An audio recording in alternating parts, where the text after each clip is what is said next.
The Cold War was essentially a conflict between two superpowers in which guns were used less and ideas were used more. It lasted from 1945 to 1991, with the United States and the Soviet Union standing against each other.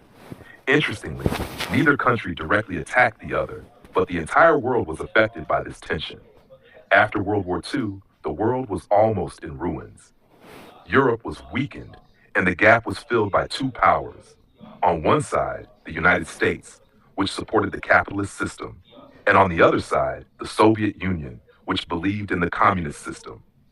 The US believed that free markets and democracy were the path to progress, while the Soviet Union believed that state control and equality were the path to justice. This ideological difference became the basis of the Cold War. An important question is, why was it called the Cold War? The reason is that the US and the Soviet Union never fought a direct war against each other. Yet both countries tried to weaken each other through political pressure, economic sanctions, secret operations, and proxy wars. For this reason, it is called a war without bullets. In 1949, the US formed NATO with its allied countries, aimed at containing the spread of the Soviet Union. In response, the Soviet Union established the Warsaw Pact. Both groups began an intense arms race, especially in nuclear weapons. This nuclear race was so dangerous that the world came close to destruction several times.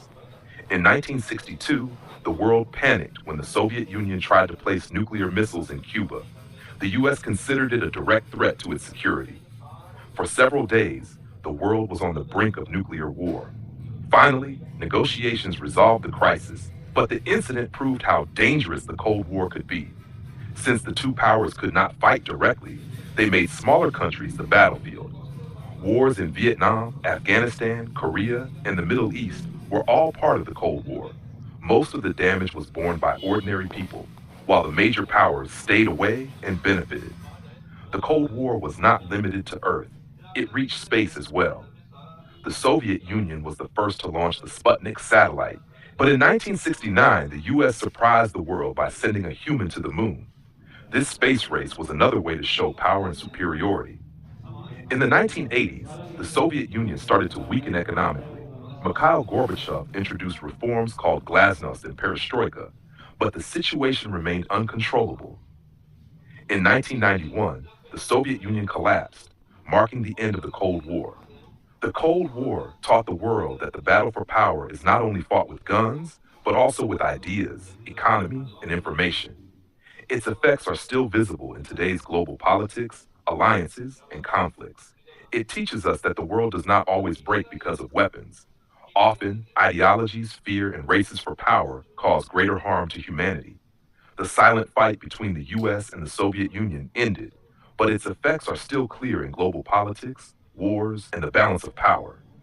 The question is not whether the Cold War ended. The real question is, did the world learn anything from it? If you want to understand the world beyond borders, follow Borderless Talk, because here, the conversation is guided by understanding, not power.